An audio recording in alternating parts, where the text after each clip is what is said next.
Assalomu alaykum qadrli teletomoshabinlar. O'zbek24 telekanali o'z dasturlarini davom ettiradi.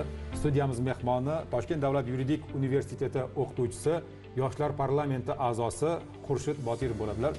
Studiyamizga xush kelibsiz. Assalomu alaykum.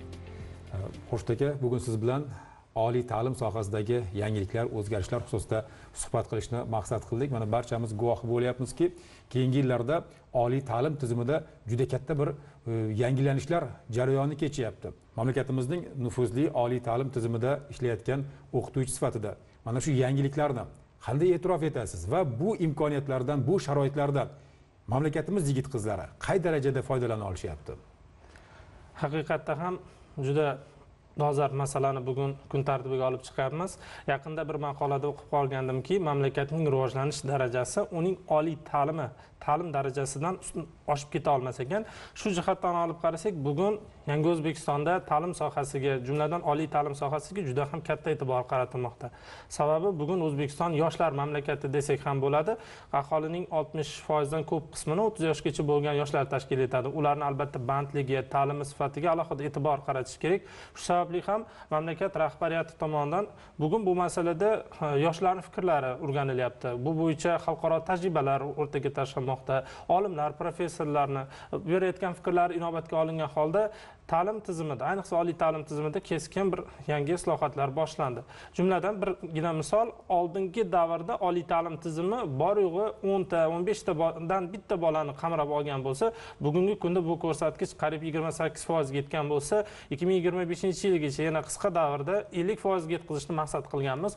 Bu uchun bizda O'zbekistonda barcha imkoniyatlar bor. Jumladan oldin imkoniyat bo'lmagan xususiy universitetlar, xorijiy universitetlarning filiallari ham juda ko'p ochilmoqda. Yoki oliy ta'lim tizimida kechki sirtqi kabi yo'nalishlar ham tashkil etilayotganligi bu yoshlarni o'zini potensialini, imkoniyatlarini, bilimlarini yuzaga chiqarish uchun berilgan bir imkoniyat. Davlat konstitutsiyada bu huquqlarni, bilim olish huquqini kafolatlagan oliy ta'limga ham mana shunday bugun imkoniyat yaratishni o'z vazifasi sifatida zimmasiga olmoqda. Oliy ta'lim tizimida prezidentimizning aynan 2022-yilning yanvar oyida qabul qilgan bir nechta qarorlari asosida moliyaviy mustaqillik berildi. Ya'ni kim ta'lim dargohlari o'z kontrakt summalarini belgilay oladi, o'zlariga xorijlik professorlarni jalb eta oladi. Nafaqat moliyaviy, demak, akademik mustaqillik ham berilgani oliy ta'limda bugun katta bir islohotlarni boshlab berdi. Lekin bu islohotlarda hozir biz to'xtab qolmasligimiz kerak, chunki hali erishishimiz kerak bo'lgan maqsadlar, marralar juda ham katta. Shu uchun bugun ta'lim sifatini yuqorida boshida aytganimizdek, mamlakatimiz rivojlanishini ta'lim sifati belgilar ekan. Bu sohada har bir tashkilot, har bir rahbar oliy ta'lim sohasiga ko'makchi bo'lishi kerak, yordamchi bo'lishi kerak. Agarda mana shu sohani qo'llab-quvvatlasak, kelgusida bizning ta'lim sifatimiz, bizning mamlakatimiz ta'lim tizimi O'zbekistonni eng rivojlangan mamlakatlar sirasiga olib kirishiga shubham yo'q.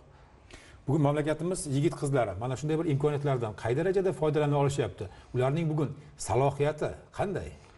Albatta, mamlakatimizda yoshlar ta'limga bo'lgan qiziqishi juda ham kuchli. Bu har yili yoshlarni o'sha oliy ta'limga bo'lgan arizalar sonidan ham bilishimiz mumkin. Bu qiziqishni o'z vaqtida anglab, ilg'ab, unga sharoit yaratish kerak. Shu sababli ham mamlakatda yoshlarni bu oliy ta'lim bilan qamrab olishdagi islohotlar shu masalalarga qaratilmoqda. Misol uchun, bugungi kunda xorijiy tillar bilan bog'liq bir yaxshi o'zgarish vujudga keldi. Jumladan, agarda xorijiy tillarda C1 sertifikatini, misol uchun IELTS dan 7 ballni qo'lga kiritgan yoshlar o'sha sertifikatning barcha xarajatlarini davlat tomonidan to'lab berilishi imkoniyati yaratildi. Yoki bo'lmasa, bugun temir daftarga kiritilgan, yoshlar daftariga kiritilgan iqtidorli yoshlar yoki o'sha moddiy himoyaga muhtoj bo'lgan yoshlar qatlamini ham xarajatlar, kontrakt to'lovlarini davlat tomonidan to'lab berish imkoniyati yaratildi. Alohida bir e'tibor natijasida o'sha mahallalardagi xotin-qizlar uchun alohida ta'limda kvotalar berilishi ham ba'zi bir sohalarda ayollarning ham ulushini oshiradi. Bu nimani anglatadi? Mamlakat aholisining qariyb 50% ayollar. Ularning ham vakillari, ular ham davlat boshqaruvida, jamiyat hayotida qaysi tizim, ijtimoiy soha, qaysi soha bo'lmasin qatnashish kerak. Buning uchun esa ularni albatta oliy ta'lim bilan qamrab olish kerak. Shu sababdan yoshlarning qiziqishi kuchli va bu qiziqishga nisbatan bugun mamlakat tomonidan ham, davlat rahbariyati tomonidan ham e'tibor berilyapti. Shu joyda endi ikkita tomon ham yanada faollashuvi kerak. Hozirgi nuqtada to'xtab qolmasdan yoshlar ham yana bir tashabbuslar bilan chiqishi kerak va bu tashabbuslarni ham bizni Yoshlar ishlari agentligi yoki boshqa tashkilotlar doim qo'llab-quvvatlayotganligini, jumladan Yoshlar parlamenti ham bu masalalarni doimiy tarzda parlament palatalari kun tartibiga kiritayotganligini ham ta'kidlab o'tish mumkin. Endi suhbatimiz avvalida mamlakatimiz o'qituvchilariga yaratilayotgan sharoitlar haqida gapirdingizda. Endi bunga munosib albatta o'qituvchilar ham o'zini ustida ko'proq ishlashi, yana ham bir o'quvchilar bilan, talabalar bilan ishlash borasida bir yangicha yondashuvlarni kashf etishi talab etiladi-da. Bugun bu borada o'qituvchilarning imkoniyatlari qanday? O'qituvchilarning malakasini oshirish borasida qanday ishlar qilinyapti? Haqiqatda ham Mahmud Xo'ja Behbudiyning bundan qariyb 100 yil oldin aytgan bir mashhur gaplari bor. Mamlakat taraqqiy etishi uchun unga zamonaviy ilm-fan kerak degan so'zlarni Oyna jurnalida aytib o'tganlar 1913-yilda. Haqiqatda ham bugun O'zbekiston uchun ham zamonaviy ilm-fan zarur. Shu sababdan oliy ta'limda sifatli dars bera oladigan kadrlarni jalb etish kerak. Ularni xorijiy mamlakatlardagi vatandoshlarimiz bor yoki shu yerda juda ham tajribali kadrlarni oliy ta'limga jalb etish uchun ularga birinchidan moddiy rag'batlantirish tizimi ko'rib chiqildi. Hozirgi kunda top universitetlarda o'qigan o'sha xodimlar yoki mutaxassislarni alohida rag'batlantirish uchun ustamalar belgilandi.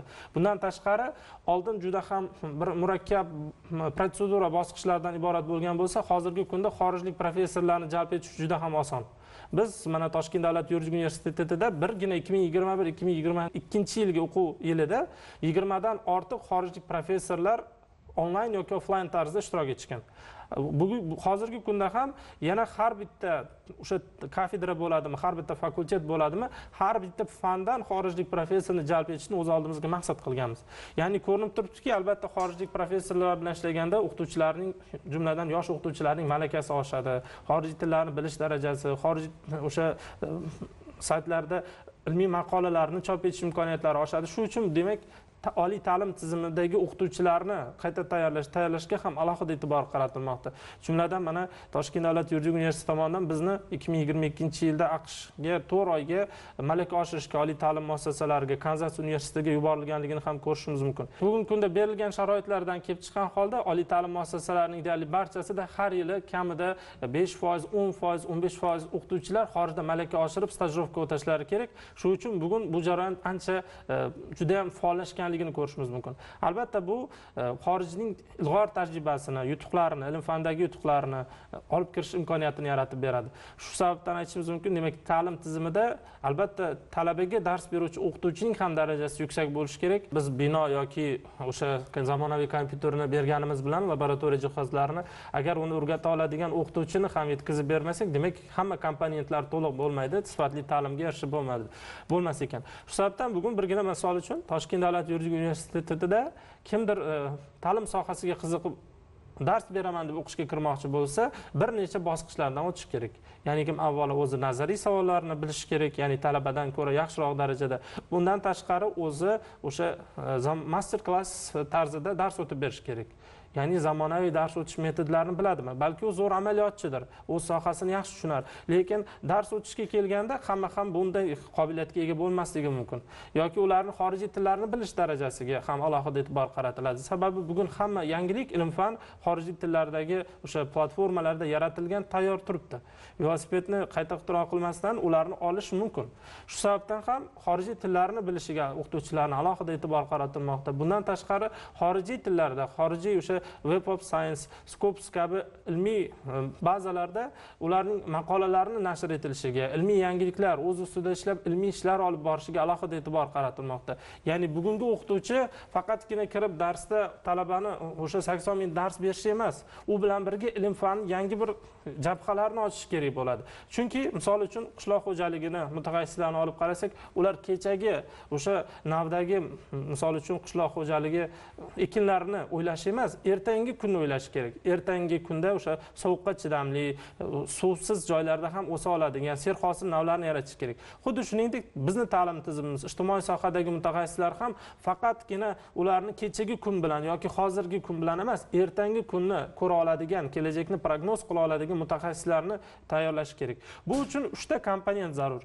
O'qituvchida ham va talabada ham. Birinchidan biz ta'lim jarayonida talabalarimizga bilim beramiz. mavjud bilimlar o'sha jamlanmasini. Undan tashqari talabalarimizga biz har xil ko'nikmalarni beramiz. Bugun 21-asrda hamma bilimlar ijtimoiy o'sha saytlarda bazalarda joylashtirilgan. Misol uchun yuridik hujjatlarni tayyorlash uchun bugun Yur xizmat sayti ishlab turibdi. Oldingi davrdagidek kunlab vaqt kerak emas bitta shartnomani tayyorlashga. Yur xizmat o'z saytida hamma shartnomalarning shakllari tayyor holda jamlangan. Talaba kirib uni olib salgina o'zgartirsa yetarli. Demak, biz ularga ko'nikmalarni beramiz. Kompyuterdan foydalanish, internetdan foydalanish, axborot izlash va ta'limning 3-komponenti bu qadriyatlar. Ya'ni bilim va ko'nikmadan tashqari biz talabalarga qadriyatlarni ham o'rgatamiz. Misol uchun qanday qadriyatlar? Birinchisi kech qolib kelmaslik o'qish jarayonida.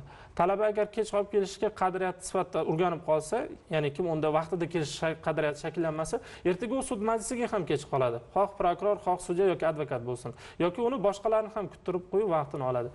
Yoki bo'lmasa, akademik halollikni biz qadriyat sifatida o'rgatamiz. Ya'ni kim o'zini yozma ishlarini, imtihonlarini topshirayotganda, u albatta plagiat qilmasligi, halol bo'lishga o'rgatish. Chunki ertaga u ish faoliyatini boshlaganda ham boshqalarni intellektual bilimlarini yoki mehnatini qadrlay olish kerak. Shu jihatdan olib qarasak, bugun bilim, ko'nikma, qadriyat. Mana shu 3ta qismni biz barcha yoshlarga, talabalarga o'rgatishimiz kerak. Bugungi ilm-fan juda ham tez rivojlanib ketyapti. Kechagi axborot juda tez eskirayotgan zamonda mana shu barcha bilimlarni talabalar 3ta qismni o'zida jamlasa, albatta kelgusida mamlakat taraqqiyotiga, uni ilm-faniga hissa qo'shadigan kadrlar bo'lishadi. Endi bugun xorijiy tillarga ham talab ortib boryapti. Mana shu oliy ta'lim muassasalarida bu boradagi yondashuvlar qanday bo'lyapti? Haqiqatda ham bugun universitetlarimizni top mingtalikka xalqaro o'sha reytinglardagi eng yuqori o'rinlardan joy egallashi uchun xorijiy tillarda o'tiladigan fanlar ham bo'lishi kerak. Shu sababdan ham ko'plab universitetlarda xorijlik professorlar yoki o'zbekistonlik mahalliy olimlar xorijiy tillarda, aynan ingliz tilida dars o'tayotgan ko'plab maxsus guruhlar tashkil etilmoqda. Sabab nimaga? Mamlakatni tanitish uchun bugun o'zbek tilining o'zi yetarli emas. Biz qo'shni mamlakatlar yoki xorijiy rivojlangan davlatlarga O'zbekistonni tanitishimiz, investorlarni jalb etishimiz, ular bilan hamkorlikni yangi bosqichga olib chiqishimiz uchun albatta ularning qonun tuzumini yoki ularning hayotini, ularning an'analarini yoki boshqaruvni biladigan, o'sha sanoatini, hamma ilm-fanni biladigan kadrlar kerak. Shuning uchun mamlakatda bugun xorijiy tillarda dars berishga alohida e'tibor qaratilmoqda. Xorijiy universitetlarning soni ham karrasiga ortyaptiki, O'zbekistonda bugun xalqaro jamiyat bilan integratsiya qilishi uchun xorijiy tillarning o'rniga alohida e'tibor qaratilgan. Xorijiy davlatlarda ta'lim olgan yoshlar yoki xorijiy sertifikatga ega bo'lgan yoshlarga ham alohida rag'batlantirishlar mavjud. Mana birgina o'zim 2022-yilda Turkiya, Indoneziya, Qozog'istondagi bo'lgan xalqaro konferensiyalar, xalqaro tanlov va musobaqalarda talabalar jamoalarini trener sifatida, murabbiy sifatida ishtirok etdim. Ya'ni bugun agar bitta talaba bitta xorijiy tilni bilsa, unga butun dunyo eshiklar ochiladi, imkoniyatlar ochiladi. Shu sababdan ham yoshlarni xorijiy tillarni egallashiga juda katta e'tibor qaratilmoqda. Mahmudxo'ja Behbudiy ham aytganidek, bugun o'sha davrda aytganda bizga 2 til emas, 4 ta xorijiy til kerak degan. Haqiqatda ham hozirgi kunda ham bu masala juda dolzarb. Sababi Biruniy ham, Ibn Sino ham, boshqa olimlarimiz ham o'sha yunonlardan, o'sha hindlardan boshqalarning ilmlarini qayta jonlantirib, rivojlantirib, o'sha qomusiy olimlar bo'lishganki, biz ham bugungi kunda xorijiy tillarni o'rganishimiz shart. Albatta magistratura yo'nalishida ham xorijiy tilni bilish talabi qo'yildiki, bu yaxshi. Oldin universitetlar o'zi xorijiy tildan imtihon olishganda, bu yerda qandaydir korrupsiyalar, tanish bilish holatlari bo'lgan bo'lsa, bugungi kunda o'sha sertifikatni o'zi yetarli. Sertifikatni olgan talaba xorijiy tildan imtihon topshirmaydi. Va bu ham tizimni shaffoflashishiga, eng maqbul, eng o'sha munosib nomzodlarni oliy ta'limning yuqori bosqichi magistraturada o'qib, keyinchalik auditoriyaga kirib dars o'tishiga imkoniyat yaratadi. Albatta, auditoriyaga kirgan o'qituvchi talabasidan ko'ra ko'proq bilishi, xorijiy ma'lumotlarni ham o'rgata olishi, solishtirib, qiyoslab o'rgana olishi kerak bo'ladi. Shu sababdan bu juda o'rinli tashabbus, juda to'g'ri, o'z vaqtida qilingan islohot deb hisoblaymiz. Imom al-Buxoriyning oldiga bir odam yoshgina endi tug'ilgan go'dakni olib kelib, shu bolani tarbiya qilishda nima maslahat berasiz deganda, kech qolding degan ekanda. Ya'ni kim tarbiyani biz tug'ilganda emas, balki onasi qornida paytdayoq boshlashimiz kerak deyiladi. Haqiqatda ham maktabgacha ta'lim tizimi bu eng muhim bosqichlardan biri. Bola dunyoni anglaydigan, o'zini anglaydigan paytda mamlakatda bugun o'sha maktabgacha ta'limning ulushini oshirish kerak. chunki bola agar maktabgacha tayyor holatda kelsa, o'sha ko'nikmalar hosil qilib kelsa, odamlar bilan sociable, ya'ni kim ijtimoiy tayyor faol bo'lib keladigan bo'lsa, uning keyingi bosqichlarda ham ilm olishi, kasb o'rganishiga bu juda ham katta bir turtki, tramplin vazifasini bajaradi. Shu sababdan ham maktabgacha ta'lim tizimi va xalq ta'limi tizimida bugun bo'layotgan barcha ishlar ertaga oliy ta'limda aks etadi. Sababi agar oliy ta'limga tayyor bo'lib kelayotgan o'quvchilar har taraflama bilimli bo'lib kelsa, o'sha kompyuter texnologiyalarini, xorijiy tillarni biladigan bo'lsa, o'qituvchilar endi ularga ba'zi oddiy masalalarni emas,